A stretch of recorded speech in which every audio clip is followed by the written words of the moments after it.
would shock me if we didn't see it up around 8 or 8.5 by the time this game tips. All right, guys, so for our free play, we had Milwaukee, Wisconsin.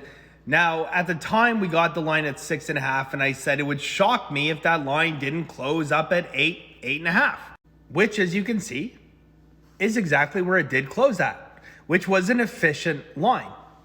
Now, I always talk to you guys in sports betting about finding value, about efficient lines, and that is the case here, guys. Now, we ended up taking a loss here. As a matter of fact, not only did we lose, but Milwaukee, Wisconsin, I don't even think they led once in this game.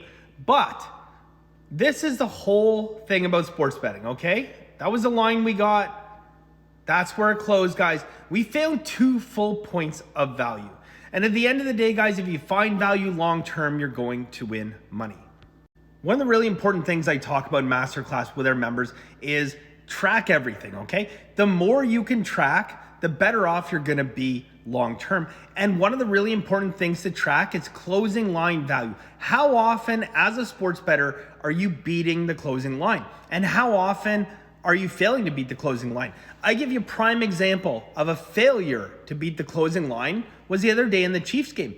We took a loss in that game by 0.5 point. Now, had we waited till right before game time, would have been a win. Okay, that being said, I thought we had good value where the line was, and sometimes you're gonna miss no matter where you get the line, but it's important to beat the closing line, and it's important to track it.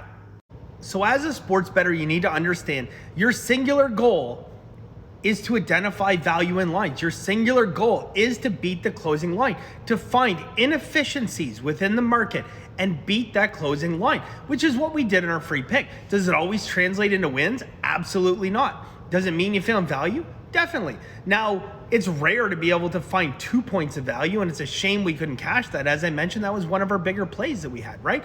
But at the end of the day, guys, that is your goal. You practice perfect bankroll management. Means you don't chase your losses, you don't bet parlays, like you keep your bets to a reasonable size, you identify value, and the byproduct is you win money. So the best analogy that I can give to you guys of what it is I do, what every professional sports bettor does, is to compare myself to a stockbroker or an investment banker, where they're looking at stocks, and those stocks are either overvalued or undervalued. And they analyze those stocks and they decide they're either gonna buy a long position or they're gonna short the stock. And that is very, very similar to what professional sports bettors do.